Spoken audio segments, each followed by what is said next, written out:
So I found this article from 2019 that feels so much like satire or clickbait journalism. But it's on Fox News, so who knows? Essentially, our suspect comes from Minnesota, in the middle of nowhere. This guy was a complete psychopath, who had previously threatened his literal grandmother with a knife to her throat, and had the police called on him before. I can only assume that this is the effect of marinating in Facebook conspiracy theories for too long, but that's also beside the point. This guy went through the efforts of getting out of jail after threatening his family with lyrics from a 2011 song. Mind you, this was in February 2019, so the song was still old when he committed this crime.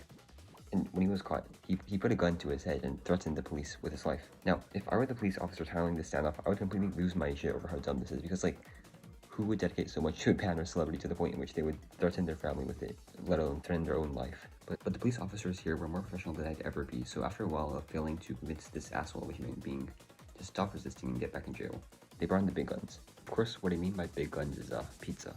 After this delusional prick saw pizza, his will completely collapsed.